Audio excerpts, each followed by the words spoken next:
Today was an absolute Nasdaq rout across the board, it seemed. If you had anything with tech, it was down big. If you had stuff with energy, and we have liked energy on this channel since before the year started, you were holding up okay. But what if you were somewhere in the middle?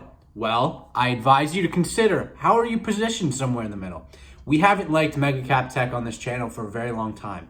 Facebook, Amazon, Microsoft, Apple, Netflix, etc.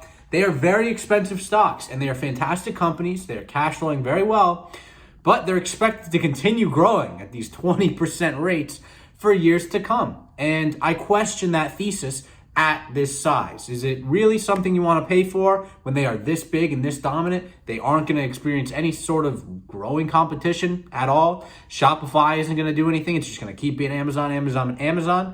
I'm not sure. Great company. I'm not saying Amazon's going to go away. I'm saying the stock is very expensive. In my opinion, when a company gets this big, it should not be trading at a 30 plus multiple. It should come back down to 20 plus. And for that reason, I can certainly see a lot more downside in the mega cap tech stocks. I haven't had these stocks for a very long time. And when I had them, for a little bit off the bottom, made my money, rotated elsewhere. And there are other areas of tech that I still like. And those are the areas that are down significantly, even more so than the mega cap tech, that I believe has some sort of 5 to 10x potential. And I am willing to ride the waves with. And these are things that Cathie Wood would describe as the genetic revolution, right? If you're looking for a gain like that, you have to be ready to see downside in the market. These are, highly volatile, go big or go home stocks.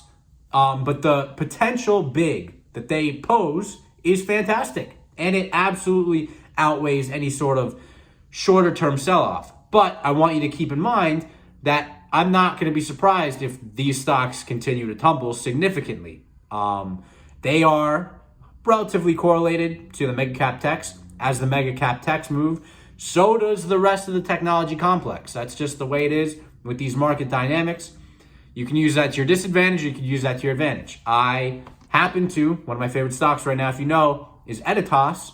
But when Editas was getting up to $80 and $90 a share, I was writing covered calls against those positions, and they closed in the money.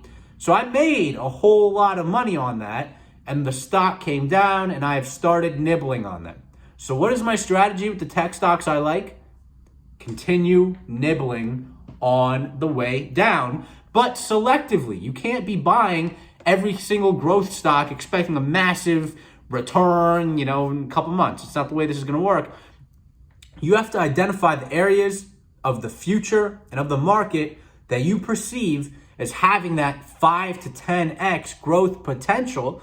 Do a little diversification in that area that makes sense. You can't buy every single one, but the ones that are the winners, you get what I'm saying here. Don't be afraid if you see a massive upside and a good price now. I'm not saying look for massive, this is going to be a great technology. Well, if it's priced in a crazy amount of future growth and it's almost never going to get there, in any reasonable time frame, I would avoid it. That is the problem the mega cap tech stocks have right now. They are great companies. They're doing great things, but they're super expensive and they don't pay dividends. They don't return capital. Look at Tesla, never going to pay a dividend. None of this stuff. So that stuff is expensive. Energy, it's some areas of energy was pulling back today. We want to see that because we like energy continuing into the future for the next year, 2 years, maybe 3 years. We'll see how the macroeconomic climate shakes out. But right now, the macroeconomic climate is very much in favor of the energy companies. They have experienced massive supply cuts. So in the worst of the pandemic, when the energy crisis was a crisis of too much supply, they cut their production and they haven't brought that production back online. The energy price has risen quite substantially. There is no plan in place to bring that production back online. The Biden administration is very anti-oil and gas, so we don't expect that to happen domestically.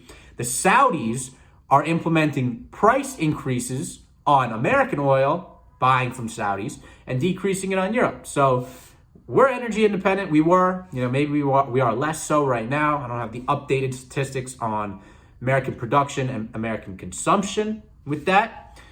But it seems like it's a pretty good environment for the U.S. Energy producers.